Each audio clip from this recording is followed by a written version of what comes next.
Yeah, I would say first of all, I'd love to, acknowledge the Peach Bowl, the job they've done. It's been first class all the way through. Our staff, our players have enjoyed the experience. Granted, being in the playoff, it's a bit of an abbreviated bowl experience, but I think they've done a fantastic job of making this experience one that our players really have enjoyed. The hospitality, facilities, everything has been tremendous. Thank you. As far as the ball game goes, feels kind of like we're just kind of staying the course of what's been going on, the way this season has gone, with starting July 31st with our first ball game, or excuse me, August 31st, and then 2 byes along the way, a conference championship, these 10 days in between games. So we've just been kind of riding the wave and enjoying the journey. And this is another great opportunity for us. Humbled and honored to be here, representing the Southeastern Conference in the CFP against a great opponent. I've got a ton of respect for Coach Dillingham, the job he's done at Arizona State, the way their team has continually improved throughout the season. The last couple months, they've been playing as good as anybody in the country. Tall task. And so looking forward to the opportunity, and like I said, humbled and honored to be here. All right, Coach Dillingham, same question for you. Bowl preparations and what your experience has been like so far. Yeah, once again, I'd like to thank the Peach Bowl. Our guys are having the time of their life right now, and like I told them, they need to enjoy the moments in between the work, and I think they're doing that. And so they're having a moment that they'll remember for the rest of their lives, which was the purpose of these bowl games, were to make memories that people carry on forever. And I think our team is doing that leading up to the game. In terms of the game goes, our guys are putting in work. That's what they know. We're going to face, one of the best teams in the country, if not the best team in the country, coached by arguably the best offensive coach in the country, sitting next to me. And it's a really tall task for our guys. And but at the same token, if you're a competitor, you want to compete versus the very best in the best environments. And I think that's exactly what we get to do here tomorrow, is compete versus the very best in the Peach Bowl, which is one of the best environments. So we're excited as a football team. We're excited as a football program. All right, thanks, coaches. All right, we'll go ahead and open it to questions. Let's go, let's see, first right here, row 4 on the aisle. We'll take our first question from here. Thanks. Greg Moore, Arizona Republic. Good to see both of you guys. I know that coaches tend to be part of a small fraternity. Do you guys know each other, have history beyond this game? Do you guys remember meeting each other, and have you kind of kept your eyes on each other throughout your various trajectories? Oddly enough, we were just talking about that. I've known of Kenny for quite some time. I always kind of follow the offensive young, hot minds out there, try to stay fresh to what we do, and ton of respect for him and a couple of the guys that he's worked with in his time and the connections that we've had. Oddly enough, we haven't spent a ton of time together, but I think there's some natural connections there. So maybe after this one, we'll hang out a little bit more. Yeah, same thing. We haven't spent a lot of time together, but I've been watching what he's done from afar. He was one of the first guys to do FIB, formation of the boundary, and really build plans around it and build systems around it. So he's always been kind of ahead of the curve offensively, and it's somebody if you're an offensive guy and want to watch, you definitely want to watch what he's doing, because he's also studying. He's not a guy who's going to be stagnant. So when you're watching him, if you're a year behind him, you're about 3 years ahead of everybody else. So definitely a guy you want to watch offensively. All right, next we'll go right here in the front row on the right. Kirk Bowles from the Houston Chronicle. Steve, how confident are you that you've got the offensive kinks, worked out in the Clemson game, and what's your degree of confidence you can get 60 minutes from Isaiah Bond and Cam Williams? Yeah, I felt probably for about the last month and a half now, one of the things we needed to address was the running game, and I really felt like we addressed it well, and we've been moving the ball pretty efficiently. The SEC championship game was, in my opinion, a little bit of an anomaly where we got away from it and it just didn't come to fruition the way we would have liked. But if you look at the last month and a half of the season, I think our balance is where it needs to be. Ultimately for us, it's about finishing drives. And when we get into the red area of putting the ball in the end zone, it's one thing to have a bunch of yards and explosive plays, but you need points to win. And so that's going to be the challenge in this game, no differently. I think we'll find some balance there. With IB and Cam, again, I think they both have been practicing. They both have been improving. to some degree, it's how do you feel on game day, right? When the adrenaline really kicks in, what does that feel like for a competitor? And then we got to make really good decisions with those guys, if they play and how much and to what degree. So, but I give them both a lot of credit. They've been working. Our medical staff's done a great job of kind of building them towards this. And not only them, we've had a few guys. Jake Majors finally, feel good about where he's at. Quinn has steadily been improving. So, again, at this juncture of the season, game number 15, everybody's got bumps and bruises. And so we're just trying to get our guys as healthy as we can. Okay, next over here, row 4 on the far left. Andrea Adelson, ESPN.com. Steve, as a follow-up to the run game, you had early adversity in August when you had a couple of guys go down. How would you describe the development that you've seen from Jaden, Trey, and Jarek to get you to the point where you have been able to put forth a powerful run game? Yeah, that was you never like injuries to occur, and to some degree, it was almost a blessing that they did occur in training camp because it gave us more extended time to work with Trey and Jaden and Jarek. And they've all had their, I guess, somewhat ups and downs throughout the season where guys have to grow. And I think, again, that's a credit to Coach Choice and all of our coaches of continuing trying to work with our players. We had some issues holding on to the ball, and nobody gave up on anybody, and we continued to work, and we got confidence back. I think Trey Wisner, we found out a lot about him, his ability to kind of carry the load. You don't go into Kyle Field and carry it 30-something times, in that physical and that environment if you can't handle it. And so at the end of the day, I think we found a good mix with all three of those guys, and we're going to need all three to be effective as an offense. All right, next we'll go right here in front row on the right. Tom Boy Richardson from Orange Bloods. Question for both of you coaches. You guys do have something in common, which is you didn't have the results you wanted in year one, but yet you guys still trust the process that you would eventually have the success. Can you just talk about getting past year one, trusting the process when you don't see the results, and then basically that journey to where you are now? All right, Coach Dillingham, I'll start with you. I just think you have to have a belief in what you're doing. And, I know Coach Sarkisian and myself, we've both been blessed to be around really good people. And you've seen a process that's been successful. You've seen what it looks like. And you've got to have a belief that if you stay the course, eventually it'll turn. And I know for me, that was always, and for us as a program, that was always the vision and the plan was, it may not look good now, but if you stay the course and you stay the course and you stay true to the principles that you believe in and what a successful program looks like, eventually you'll turn the corner. And I think that's where we're at is, we're still trying to get better every single day, but at the same time, I think us staying the course has definitely helped us get to where we are right now. I want to reiterate a lot of what Coach is saying because I think that's true. I think a lot of times, I've got a great mentor in Pete Carroll, and I remember taking the job, and I remember us struggling through that first year and losing games in the second half. We'd have leads, and we weren't finishing the way we would have liked. And I was venting to him, I remember on one Sunday night, just about, man, I feel like if I would just go and do some of the things they did before, that we might have a little bit more success and our record might be a little bit different. He said, well, that's probably true. But he said at the end of the day, if you want to go down that road, you better expect similar results to what they were before.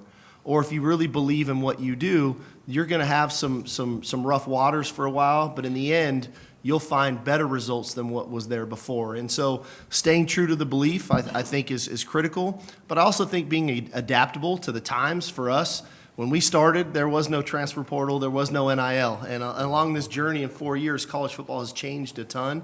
And I think being adaptable to the times, I think for ASU, same thing. Like adapting to what college football is now and not sitting around complaining about it. I've heard plenty of Coach Dillingham's comments about a lot of other coaches get up here and complain about what college football is about right now. And I think the two of us have been guys that have been on the forefront of here's the rules, let's maximize the opportunities that we have to enhance our roster, to enhance our level of play, to put the best team out there that we can. And so, but yeah, it's definitely a journey. Nobody likes to lose, especially in Austin. All right, next question, row 3 on the left.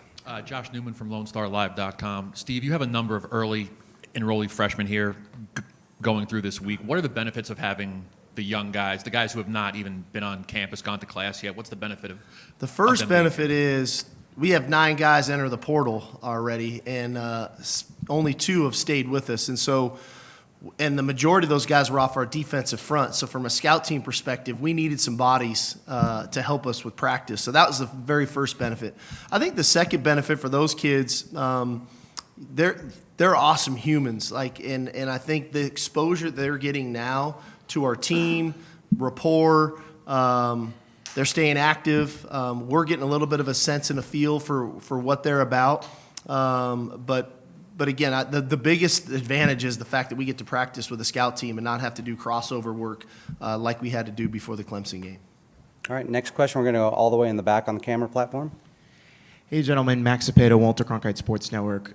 We are currently now in an era of college football where bowl games, you need to win multiple bowl games in order to win a national championship. In decades past, a bowl game was used just as a celebration, just as a way to celebrate a season, celebrate a single season with a single team. For both of you, starting with Coach Sark, what does it necessarily mean for you guys now to address your team in today's college football of how to celebrate a season in a bowl game, now knowing that you will have to play in multiple in order to win a national championship?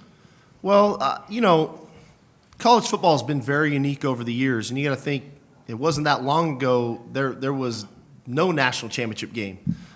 You went to the bowl game that you were assigned to, and everybody won it or they lost, and then you all decided who the national champion was.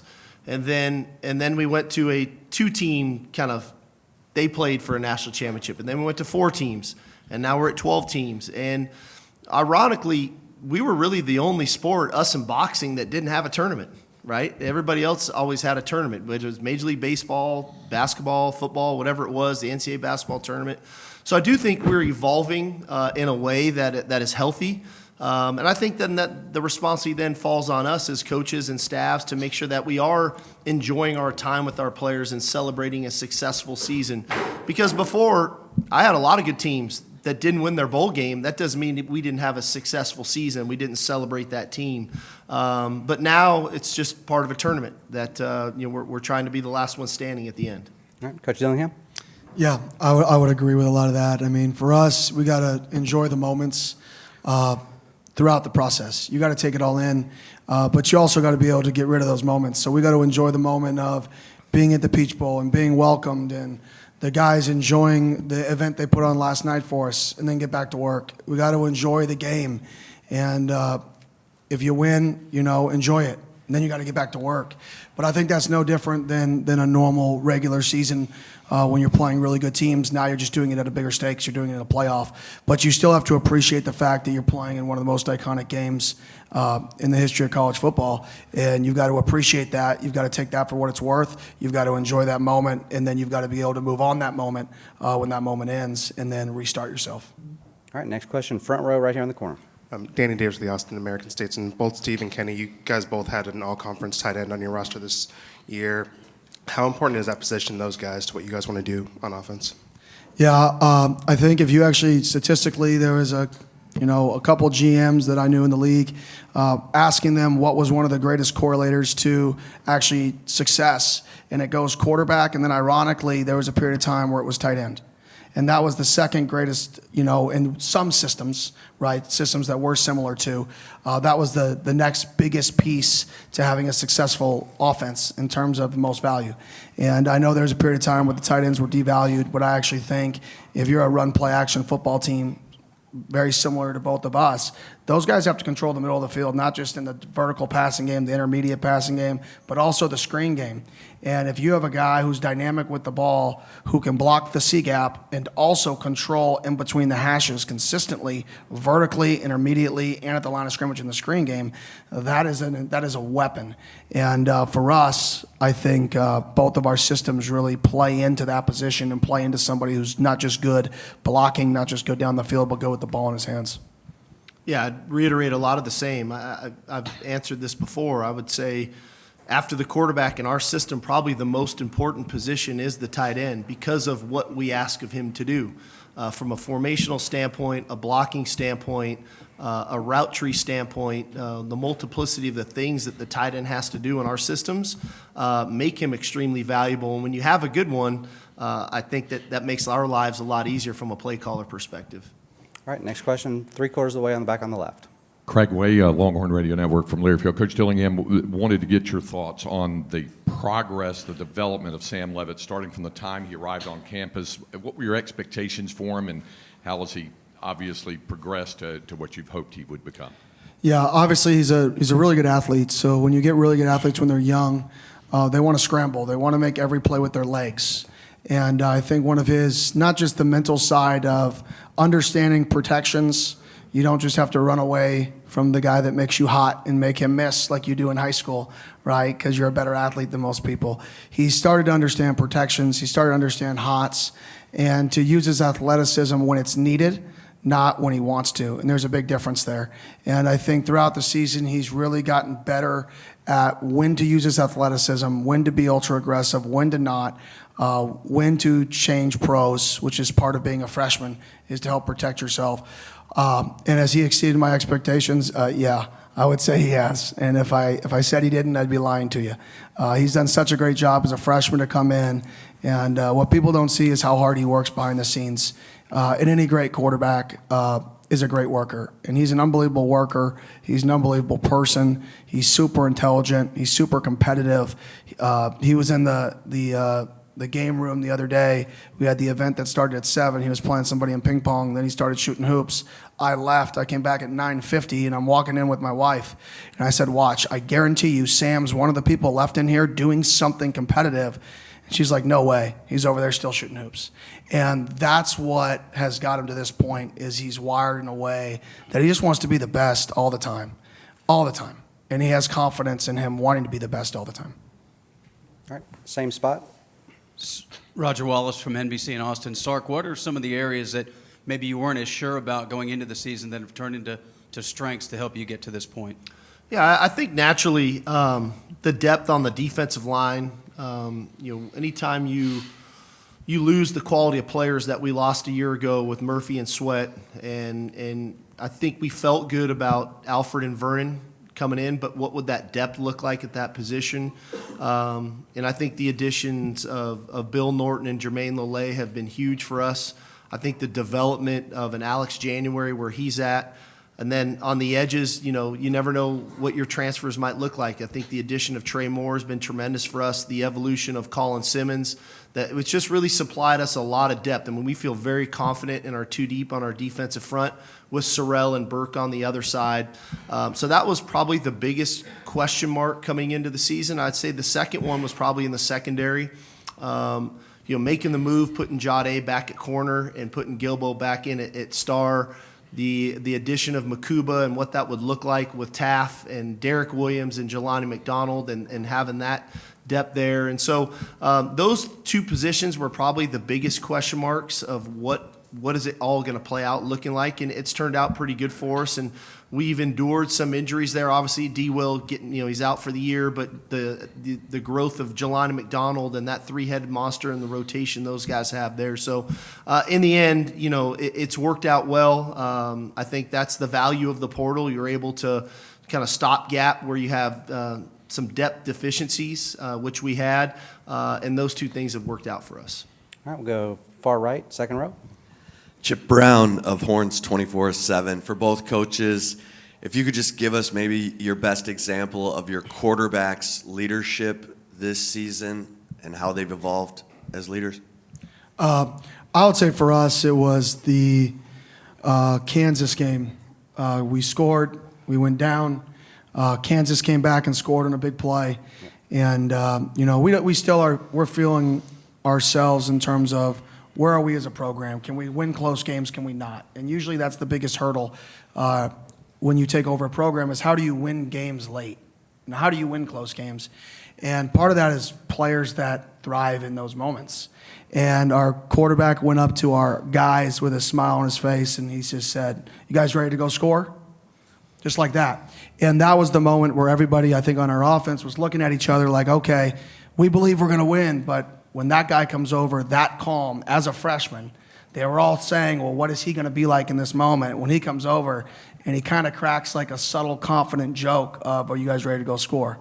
That was the moment, and then we let our team down through a touchdown pass to Jordan Tyson. He let him down. That was the moment that was like, okay, he plays his best in these biggest moments. He loves He loves the attention on him in these moments, and those are what the best quarterbacks do. They thrive in those moments. That's when I really felt like his leadership took a next step and the team bought into him. Yeah, and ours was a really subtle one that people, I don't know how many people even remember the play, but it was a 4th and 2 at Arkansas. And, we're not a big quarterback run zone read team, but sometimes we'll call them in critical moments. And we called it, and Quinn pulled it, and probably could have very easily went right, went left, got the first down, and the game would have been over. And this dude decides to try to run the safety over, and it's a massive collision. And he gets the first down, and probably the emotion that came out of Quinn and the emotion that came off of our sideline for Quinn were, to me, really indicative of how much the team values him and how much he wants to win for the team. And I don't know if that's a great sign of leadership, not to answer the question, Chip, because I think his true leadership showed up when he was out and Arch was starting, and the support he gave Arch and to be with him all week long and on the sidelines to help him play the best that he could play. To me, that was the real leader in Quinn coming out. But I love that moment against Arkansas because there was some real emotion that came out of that play for him and for our team. All right, next we'll go 4th row on the right here. Hey, Steve, Cedric Golden, Austin American Statesman. You're losing a ton of guys just like last year to the draft, and there are no guarantees you get back to the Elite Eight. They don't just give that away. With this senior-laden locker room, how much do you see that sense of urgency and opportunity to make history if you can keep this going? Yeah, I mean, I think champagne problems, right? 1 year we go to the Final Four and we're a play away from playing for a national championship. We break the school record for number of draft picks, and well, how are we gonna do it again? And we come back in this year, and of the 4 teams that were in the Final Four last year, we were the only one invited to be part of the 12, the new expanded playoff. So it's a really hard thing to do, and we appreciate the work that our guys put in to get to that point. But I think as much as we focus on our older players, we challenge our older players on how they're part of the development for our younger players. Just like those older players were part of their development. And what does leadership look like? What does accountability look like? What does work ethic look like here? And, my goal is that we don't go anywhere, but that takes a lot of hard work. That takes dedication. You just don't rinse and repeat and do it all over again because each team takes on a personality of its own. But I'll say about this veteran group, I don't think any of them forget being in New Orleans at the end of that game last year. And I don't think any of them forgot all off season long. And the obsession that they've had with getting back to this stage, I think is one that has fueled us through a fair amount of adversity that has gotten us back here. Do I think we're going to have to play some of our best football down the stretch? There's no question, and it's going to start on the first. I mean, we're going to have to play arguably our best, if not one of our best games this season. But that's the challenge that we're all striving for and working towards of how do we all put our best foot forward so that collectively as a team we can play one of our better games. All right, next question all the way in the back right. Kevin Sherrington, Dallas Morning News. Kenny, could you tell me, looking at your players this week, listening to them, they seem awfully confident and loose going into this game. And I'm wondering if that's exactly how you would want them to act. I think our players are just being themselves. And I think a lot of times, there's a lot of how are you supposed to talk to the media? What are you supposed to say? And I just firmly believe in say what you believe. And I'm not going to try to prevent our players from saying what they believe. And if our players believe they're the best, there's probably a reason why Scat had 0 offers and went to Sac State when nobody believed in him. And then came to Arizona State with not much competition for him. And then nobody thought he was on an NFL draft board going into the year. If he didn't have that own self-belief in himself, that he believes he's the best, then who else would have his entire life? So when he makes comments like that, when people ask him a question and he gives you the truth of what he believes, because his belief is what got him here, and then people twist it on him as if he's being cocky or confident, that's not the nature of what he's trying to say. What he's trying to say is, my entire life I was the only one who believed in me. I'm not changing that. So now if you ask me the question and I give you a real answer, it kind of gets twisted into this cockiness or confidence, when in reality is, without him believing that his entire life he wouldn't be in the position he is. And I would say that with him and Sam, who was not heavily recruited, 3-star recruit out of high school, pretty under-recruited for where he was, didn't play last year. Same kind of thing for him, too, is those guys have a lot of self-belief because there was a point with the chip on their shoulder that they were one of the only people that believed in themselves. And then when they get put in a situation and they're asked a question and they say the truth of what they believe, if you're a competitor and you don't believe you're the best, are you really a competitor? Like, that's what you want to do. So I think just the honesty sometimes in today's media is fun for people because they can take and run with it, and that's what they should do. Everybody should take those comments and run with it because that's what's fun, that's what sells. But those are just two really, really competitive people. It's nothing about the opponent. It's about their own self-belief. I mean, Sam thinks he could probably beat Michael Jordan in basketball. I mean, that's Sam, right? Scat thinks he's probably the greatest running back of all time because that's Scat. And I think that's what makes him unique. And sometimes when you verbalize those things, just what you internally believe, it gets twisted in a negative light. But I'm just happy that we have those guys in our team because they're ultra competitors, and I have their back. Jordan now or Jordan then? Jordan then, probably. Sam's pretty confident, and but like I said, if you're a competitor and you take the court or take the field in anything, and you don't want to be the best or compete versus the best, then something's wrong. I mean, that's the definition of competition. Yeah. Okay, next question, far left corner. Chris Cartman, Son of a Source. Just building off that, Kenny, is that the thing that's enabled this team to accomplish what it has? And is there a boundary at which point a team can become overly cocky or too confident? And for Coach Sark, how have you managed over the years confidence versus overconfidence, or observed that within your teams? Yeah, for us, I always talk about, if you're confident versus cocky goes in your preparation. If your confidence in yourself starts having you prepare less than you have prepared, well, be prepared to be humbled because now you're letting it affect you. If you go about your business, and everybody should have a self-belief, whether you verbalize it to the media or not, everybody going into this game on both teams should feel like they're the very best. And if you don't believe that you can win the football game, I mean, we're 14-point dogs. We're facing a team that was picked to win the national championship preseason by a lot of people. And if you don't have that belief that you can win the football game, if you don't go that you believe you can match up, then you have no chance. So like I said, I think sometimes in today's nature, when we put a microphone in front of kids, they say what they're believing, and that gets pushed in a negative light, when in reality, they're just saying what everybody would be thinking if they were in their shoes. Maybe they just said it out loud. And people aren't supposed to say the actual response to the question. People want us to respond to the questions in the perfect answer that is supposed to be responded to, not the actual truth nowadays. And I think sometimes the 18 to 23-year-olds just say what they believe, and that sometimes gets twisted.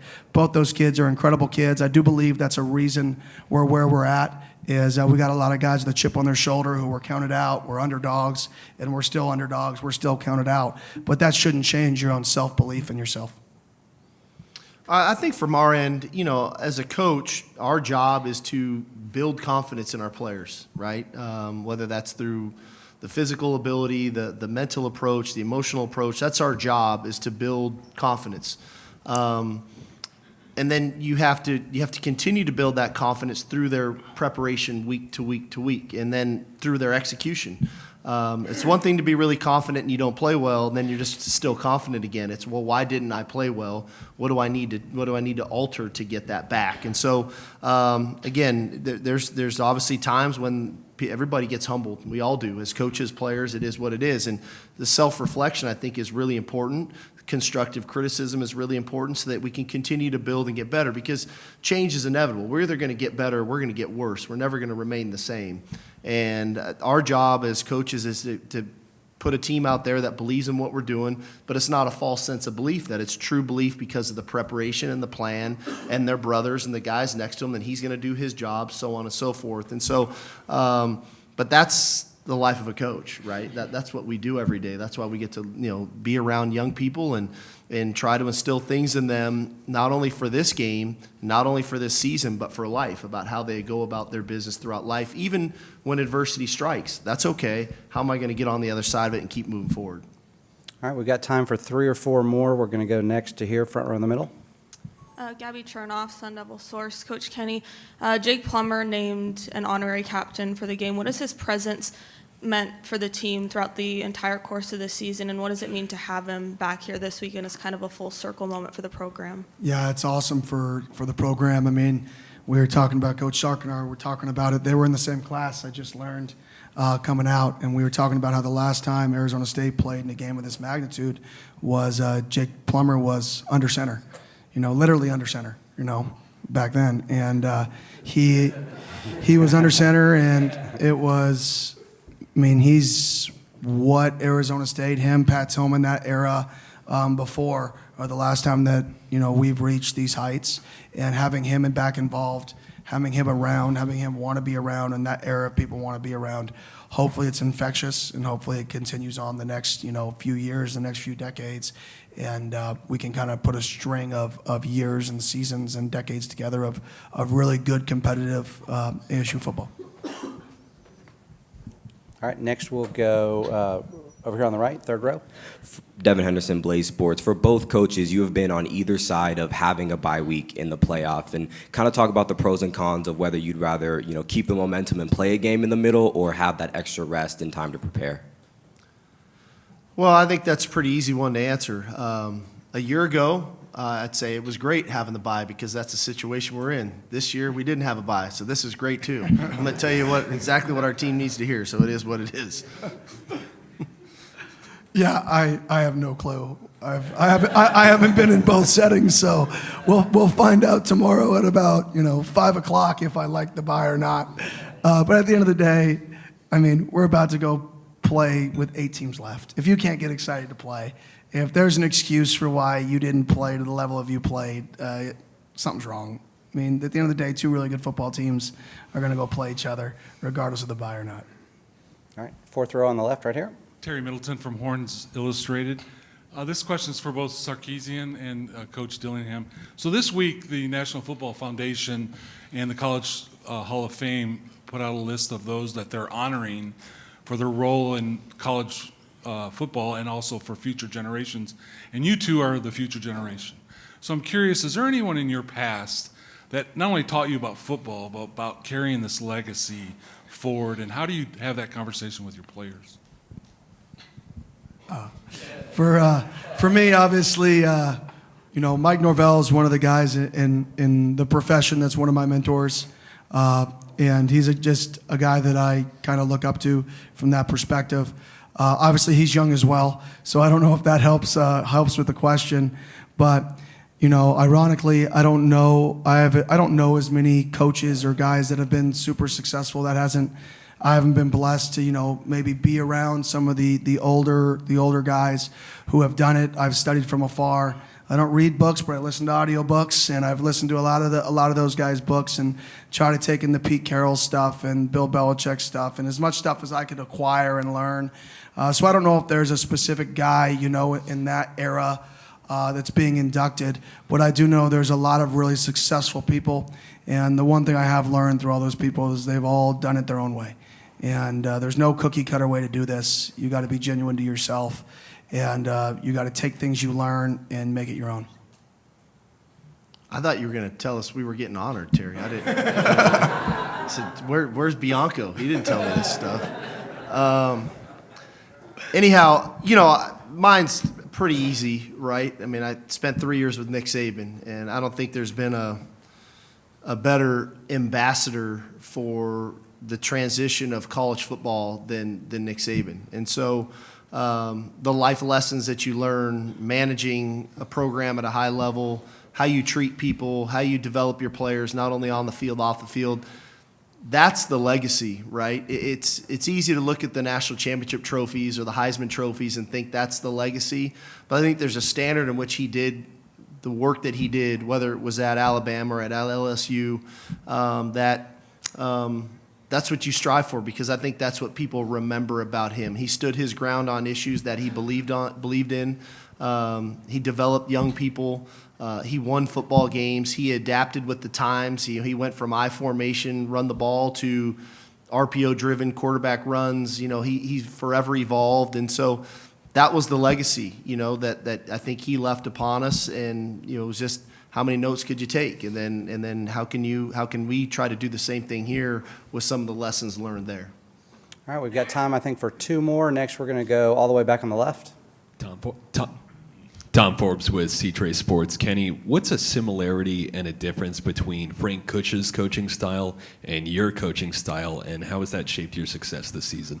I wasn't around really with Frank Kush. I'm a little younger than that, but I do remember just the demand he put on his players. I would say, we may get, I think nowadays, he had so much success because the standard that he had, and I think that's every good coach has a high standard. I would say the difference is how you get to that standard nowadays is probably a little different than how you could get to that standard back then. Frank Kush has built the foundation for Arizona State football, and to even be mentioned in the same sentence with him is an honor. All right, I guess we'll take our final question here, all the way back on the right. Sam Kahn from The Athletic. This is for Kenny. Your first year in the Big 12, I'm curious what you thought of that league from a competitive standpoint, and do you think your team's performance in the playoff could or should affect the Big 12's perception in the playoff format moving forward? Yeah, for us, obviously, the Big 12, really competitive league, really fun environments to be in. It was fun to travel to some of those environments and play some really, really good football teams. Obviously, I couldn't answer the second question. That's way out of my scope.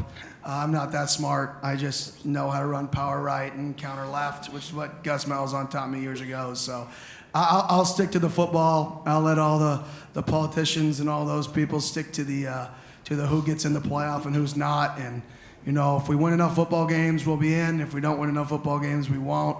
And if you get blessed to play another football game, you pour everything you have into it. And if it's the last one you play, then you should have won more games and repeat. So that's how I look at it. But I'm not going to get into the details on that. All right, gentlemen, that'll be our final question. Coaches, if you would, we're going to pose for a couple of photos with the trophy. If you guys would stand up and flank that. Percy and Gary, please.